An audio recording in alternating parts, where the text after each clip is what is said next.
안녕하십니까. 현대경영연구소장 임성원입니다. 오늘은 이제 자유에 대한 말씀을 나눠보도록 하겠습니다. 우리는 자유로운가? 당연히 자유롭지 않다고 느끼겠죠. 근데 이제 부제목은 이 부자유한 세상에서 어떻게 자유를 이제 이해하고 실천할 건가, 찾아갈 건가. 제 부제목은 이렇습니다. 우리는 자유롭기로 결심하는 만큼 자유롭다. 근데 어쩐지 자유가 밖에 있는 것이 아니라 우리 속에 있다라고 하는 것을 암시하는 것 같습니다. 자유에 대해서 조금 이야기해 보도록 하겠습니다. 자유라고 하는 것은 영어로 말하면 이제 freedom이잖아요. 또 뭐 한자로 이야기하면 스스로 그러하다, 스스로부터 그러하다 이렇게 이야기할 수 있겠죠. 이제 서양 역사에서 보면 자유라고 하는 것은 주로 이제 그 속박당하지 않을 권리, 그죠? 붙잡혀가지 않을 권리, 목숨을 권력으로부터 잃지 않을 권리, 그게 인신의 자유잖아요. 내 목숨의 자유. 그게 이제 발전하면 이제 집회 결사 같은 정치적 자유가 되는 거죠. 그래서 보통 이런 자유를 freedom from이라고 합니다. 뭐뭐로부터의 자유. 그러니까 don't touch, 그죠? 터치 받지 않을 자유, 침해받지 않을 자유를 이야기하는 것이죠. 그런데 이제 이렇게 그 자유가 어느 정도 이제 최소한의 자유가 확보되면서 자유의 의미는 좀 더 이제 사회적으로는 확장되고 심화됩니다. 그게 이제 이런 거죠. 경제적 자유가 이 정치적 자유를 또는 인신의 사람의 그 자유로운 삶을 가능하게 하는 기반이 되기 때문에 경제적 자유도 필요하다. 그러니까 굶주리지 않을 권리. 그것은 순전히 개인의 그 뭐랄까 노력에만 달려 있는 것이 아니기 때문에 사회는 이런 것도 인간의 자유로서 보살펴야 된다. 이런 생각을 할 수 있습니다. 그리고 그것이 이제 더 나아가서 대단히 적극적으로 인간은 누구나 행복을 추구하고 자아를 실현할 권리를 갖고 있으니까 국가와 사회는 그것을 적극 지원해야 한다. 라고 하는 것까지 가면 이제 행복 추구권이 이제 자유의 최종적인 적극적인 모습이 된다라고 하겠습니다. 그래서 이런 종류의 자유를 무엇으로 향해서 가는, 무엇을 추구할 적극적인 의미의 자유라고 해서 freedom to라고 합니다.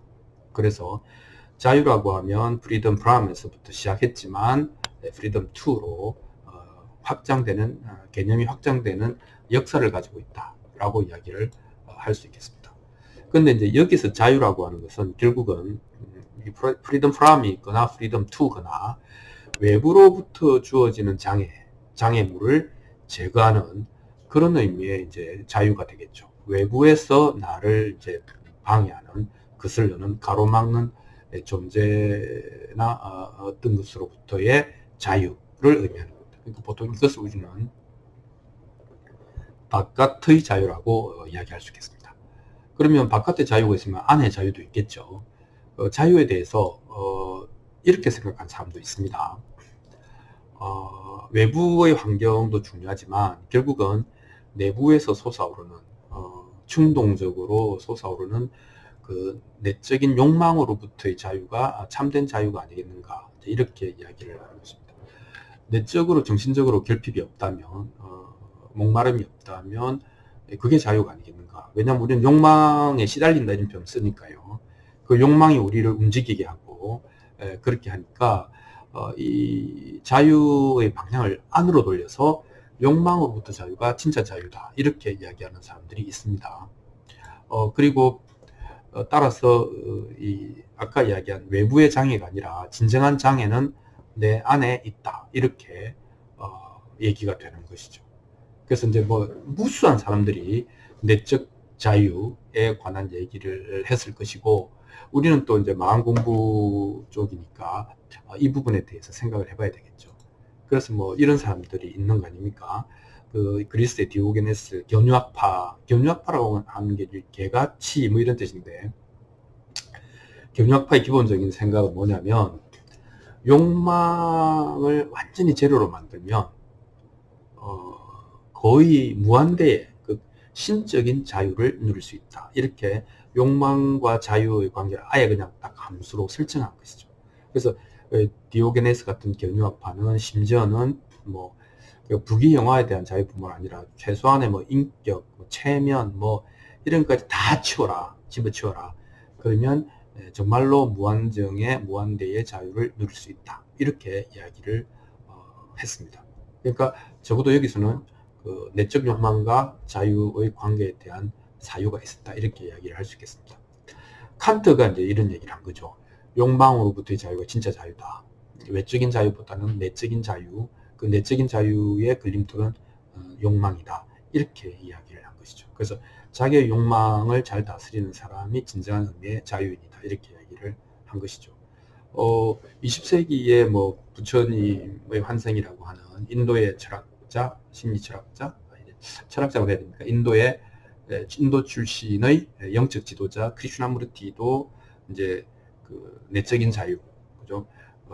내적인 모든 심리적인 어떤 요소로부터의 자유가 진짜 자유다. 이렇게 이야기를 했죠. 왜냐하면 우리가 혁명을 일으켜서 또는 사회를 개혁해서 새로운 사회와 새로운 제도를 만들어 놓았다 하더라도 우리 마음속을 정복 못하기 때문에 또 그런 제도나 체제를 우리는 타락시킨다. 궁극적으로는 그렇기 때문에 내적인 자유를 만들어내야 된다. 이렇게 이야기를 하는 겁니다. 그래서 뭐 마음 공부에서는 아무래도 이제 이쪽 그러니까 이제 수레바퀴가 두 개가 있는데 외적 장애의 제거라고 하는 자유보다는 이제 내적 장애의 제거 차원에서 자유를 바라볼 수가 있다. 그리고 거기에 건질 것이 많다. 이렇게 이야기를 할 수 있겠습니다. 자, 그렇다면 이 내적 자유, 외적 자유라고 하는 자유의 방향이 있다는 걸 알았고요. 우리는 이제 자유롭자면 우선 내가 부자유하다는 것에 대한 인식이 있어야 될 겁니까?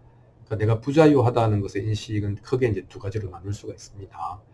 첫 번째는 우리는 이제 조건과 관련된 부자유를 이야기할 수 있겠습니다. 무슨 얘기냐면 내가 왜 이 모양 이 꼴로 태어났냐 하는 것에 대해서 내가 무슨 선택을 했거나 뭐 그런 게 아니지 않습니까? 그러니까 이게 처음부터 난 좀 부자유가 있다 이렇게 이제 인식하는 겁니다. 그러니까 우리가 뭐 인종이라든지 성별이라든지 태어난 국가나 또는 가문이나 뭐 이제 요즘 금수저 논란도 있지만 이런 걸 내가 알고 선택하고 태어난 게 아니지 않습니까? 처음부터 자유가 없었던 부분이 있는 거죠. 이런 요건이 있는 거죠. 두 번째는 이제 또 내가 뭐 어떤 DNA를 타고났느냐에 따라서 나의 그 건강과 성격과 뭐 행동 유형에 영향을 미치기도 하고 또 내가 이제 그 엄마의 태 속에 있었을 때 상황, 여건, 환경이 또 이제 태어난 이후에 나의 건강과 성격에 영향을 미치기도 하거든요. 그러니까 이것도 내가 선택할 수 있는 것은 아니었다. 세 번째는 이제 그 양육 환경. 내가 자랄 때 1살부터 10살까지 청소년기 어른이 되기 전까지 나는 어떤 환경에서 자랐느냐, 배려를 받고 자랐느냐, 받지 못하고 자랐느냐, 학대받고 자랐느냐, 사랑받고 자랐느냐, 등등등등 여러 가지 이제 성장 환경에서 그 사람에게 영향을 미친 게 있을 겁니다. 이런 것 때문에 우리는 이 조건을 갖고 태어난 또는 조건 하에 성장한 존재라는 거죠. 이게 우리가 완전히 자유롭지 못하다고 하는 원초적인 그 인식이 되겠습니다. 그래서 우리는 어떤 존재다? 조건 지어진 존재다. 이렇게 이야기를 할 수 있겠습니다. 두 번째 부자유의 인식은 이제 관계와 관련되어 있습니다. 조건이라고 하는 것은 내가 타고난 또는 생득적인 타고나면서 내가 가진 게 아니라 나에게 주어진 것들의 조건이라면 이 관계는 내가 이제 세상과 접촉할 때 일어나는 일들인데 우리는 또 관계도 자유스럽지 않습니다. 그러니까 이제 우리가 이제 원시 사회가 아니고 문명 사회잖아요. 문명 사회는 자연과의 관계가 아니라 사람과의 관계가 더 중요한 세상을 말하는 거잖아요. 그럼 그건 뭡니까? 서로 협력 관계 있고 의존 관계 있는 네트워크돼 있고 그리고 우리 사회는 구조화가 되어 있죠. 이 말은 뭐냐면 모든 것은 모든 것에 연결되어 있다는 것이죠. 완전히 독립적으로 작동하는 것은 없다는 겁니다. 그러니까 서로 영향을 주고받으면서 복잡하게 연결되고 구조화된 사회에서는 뭐가 불가능한가 하면 단순한 원시대 때 FF 반응 그러니까 숲속에서 곰을 만났을 때, 숲속에서 토끼를 만났을 때 fight or flight, 때려잡거나 도망가거나 하는 그런 대단히 명확하고 단순한 그 즉각적인 행동을 할 수가 없다는 겁니다. FF 반응이 어렵다 혹은 불가능하다는 거죠. 문명사회에서. 아니 직장에서 상사보다 내가 힘이 세다고 해서 때려 눕히고 갈 수는 없지 않습니까? 그건 안 되는 것이죠. 그래서 문명사회는 고도로 이제 엮여 있는, 연결되고 구조화되어 있는 사회이기 때문에 개별적으로 무슨 일을 할 때 완전하게 개별적으로 독립적으로 할 수가 없다. 다 이것이 무슨 영향을 주고받을 건가에 대한 고려를 의식적으로 무의식적으로 하게 되기 때문에 우리는 대단히 선명한 선택, 즉 fight or flight 라고 하는 것을 할 수가 없다. 이게 이제 우리가 관계 속에서 또 대단히 부자유스러워지는 것이다 하는 것을 인식하는 게 되겠습니다. 관계 속에서의 부자유. 그래서 우리는 이걸 뭐라고 한다? 우리는 복잡한 관계에 얽혀 있는 존재다. 이렇게 이야기를 할 수 있겠습니다. 그러니까 우리는 나의 몸과 마음은 내적으로는 조건지어져 있고 그리고 관계적으로는 얽혀 있다. 그렇게 해서 조건지어지고 얽혀 있기 때문에 처음부터 내 마음대로였던 것이 아니었다. 이렇게 이야기할 수 있겠습니다.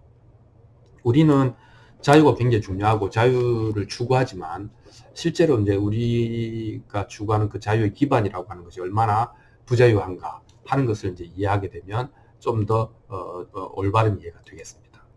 그래서 이제 이 자유의 출발점이 이 부자유의 인식이라고 하는 것을 이제 정리를 해보면 내부적으로는 우리가 조건지어져 있고 외부적으로는 관계지어져 있는데 그럼 이제 이 시간과 공간 속에서 우리는 이렇게 상호작용을 하는 것이죠. 내적인 조건과 외적인 관계에서 여러 가지 이제 인터랙션을 하게 되고 그 패턴이 만들어지는데 그런 패턴이 형성된 존재로서의 나라는 것이죠. 그래서 나는 형성된 존재다. 그리고 이 형성된 존재라고 하는 것은 내가 스스로를 만든 게 아닐 수도 있습니다. 나는 그 형성된 수동태죠. 그래서 우리는 이것을 나라고 하고 또는 나의 성격이라고 하고 또는 그 사람의 독특한 경향성, 편향 이렇게 말을 하는 겁니다. 그래서 왜 이렇게 됐냐? 조건과 관계 속의 상호작용으로 내가 형성된 존재이기 때문에 그렇다. 이렇게 이야기를 할 수 있겠습니다. 그래서 내가 만약에 부자유하다고 느끼면 이거는 이런 이유가 있는 거구나 하는 얘기를 할 수 있겠죠. 자, 그러면 우리는 이제 나의 자유에 대해서 무엇을 할 수 있을까? 그러니까 이제 이 자유가 걸림돌이 되지 않고, 지금 내가 부딪히고 있는 이 상황이 걸림돌이 되지 않고 자유를 향한 디딤돌이 되려면 어떻게 해야 되냐? 그건 딱 한마디로 이야기할 수 있겠네요. 닻을 내리지 마라. 이거는 상식이잖아요. 배가 바다를 항해를 하려면, 움직이려면 닻을 올려야 되지 않습니까? 바다 밑에 닻을 내리고 있으면 배는 못 가잖아요. 그러니까 자유의 걸림돌을 제거한다라고 하는 것은 닻을 내리지 않는 것, 혹은 내렸던 닻을 끌어올리는 것, 이렇게 되겠습니다. 그 닻이라고 하는 것이 내가 마음에 붙잡고 있는 것이겠죠. 네. 아까 이제 우리가 이제 내적으로는 우리가 이제 조건화된 그 몸과 마음의 것들이 있고 외적으로는 관계가 있다고 했지 않습니까? 그렇게 보면 그것들이 상호작용해서 나라고 하는 성격을 만들면 나는 나에게는 이제 이것은 중요하고 이것은 덜 중요하고 이것은 이래야 되고 저것은 저래야 되는 목록들이 생깁니다. 그래서 그 목록들은 이름하여 내적으로 받아들인 권위라고 하는 것이죠. 그래서 누가 말 안 해도 이제 머리가 굵어지면 더 중요한 것과 덜 중요한 것이 구분이 되고 더 중요한 것들은 나에게 권위를 가지게 되는 것이죠. 그리고 나는 그런 것들을 유지할 때만이 안정감을 느끼니까 나는 여기에 내적으로 권위라고 생각할 뿐만 아니라 거기에 의존하게 되는 것이죠. 그래서 진정한 자유의 걸림돌은 뭐냐? 내가 스스로 수용한 내적인 권위 그리고 거기에 의존하는 것, 이것이 진짜 자유를 가로막는 장애물이다. 이렇게 얘기를 할 수가 있겠습니다. 자유가 뭐냐 그러면 그 안에서 나에게 명령을 내리는 모든 내적인 의존이나 권위의 완전한 정지가 일어났을 때 나는 걸림돌이 없어진다, 자유로워진다, 이렇게 이야기할 수가 있겠죠. 그래서 근데 뭐 말이 맞는 것 같은데 어떻게 그게 가능하지? 어떻게 할 수 있지? 라고 하는 이제 하우의 문제가 있는 겁니다. 근데 생각을 해보면 이것은 단일한 과정, 딱 하나의 과정밖에 없습니다. 뭐냐면 내가 속으로 받아들여서 나에게 만약에 이래야 된다라고 하는 이것이 옳다, 이래야 된다, 이래야만 한다, 이걸 꼭 지켜야 된다 라고 하는 목록들이 있다면, 그런 리스트가 있다면 그것은 권위가 되고 나는 그게 의존한다고 했지 않습니까? 근데 그것이, 그러니까 내가 권위를 받아들이고 그게 의존하는 것은 나를 안전하게 지켜줄 거라고 생각하기 때문인데, 실제로는 무슨 일이 일어나느냐 하는 것을 관찰해 보면 대단히 파괴적이다. 나를 부자유하게 하고, 그거 자유롭지 못한 사람은 반드시 타락하고 부패할 수밖에 없다. 그러면 그 파괴적인 위험성을 내가 관념이 아니라 있는 그대로 보게 되면 이건 아니다라고 싫어지게 되겠죠. 그러니까 싫어지면 이 내적인 의존하고 있는 권위를 싫어하게 되면은 그 권위를 위해서 움직이려는 욕망도 사라집니다. 그러면 그런 욕망이 사라진 상태라면 나는 이제 내적으로 자유로워진 상태라는 것이죠. 그러니까 안에 있는 권위와 의존으로부터 자유로워진 것이 진정한 자유다 하는 것이고, 그것은 싫어져야 된다. 그것이 나를 지켜줄 거라고 나는 믿었지만 그게 아니네 실제로 보니까 하는 것을 내가 어떻게 해야 된다? 생각하지 말고 봐야 된다. 이 권위, 내가 이 의존하면 의존할수록 얼마나 이것이 파괴적으로 내 인생을 만들어가는가 하는 것을 알게 되면 안 하게 된다는 겁니다. 이 과정을 밟아야 된다는 겁니다. 그러기 전에는 우리는 이제 그것이 좋은 줄 알고 그것을 지키려고 하다가 엄청나게 부자유스러워지고 엄청나게 괴로움을 당하게 되는 것이죠. 이제 그러니까 이게 이제 이렇게 돼야 되는 것이죠. 중앙선을 넘어서 들어오는 자동차가 있습니다. 그럼 나는 자동차 보고 나무라면서 네가 잘못한 거야, 너 저로 비켜 라고 말하지 않잖아요. 이거는 편도체 수준에서 넘어 들어오네, 이건 사고야, 그리고 무조건 피하죠. 따지지 않습니다. 두 번째는 산길을 가다가 우리가 독사를 만났다. 그러면 독사한테 너 왜 여기 와서 길을 가로막고 있니, 절로 가라, 이렇게 안 하지 않습니까? 이 전두엽이 작동 안 합니다. 편도체 수준에서 피해, 도망가, 이렇게 이야기하는 것이죠. 즉 뭐냐, 위험을 정확하게 보게 되면 우리는 따지지 않고 생각하지 않고 정확하게 필요한 반응을 합니다. 그것은 편도체에서 주관합니다. 전두엽까지 가지 않고. 그래서 이것이 우리 몸에, 우리에게 만들어져 있는, 이미 구비되어 있는 지성이다. 우리는 그걸 다 할 수 있습니다. 우리의 생명을 보존하기 위해서 가장 필요한 행동을 가장 적절하게 우리는 할 수 있다.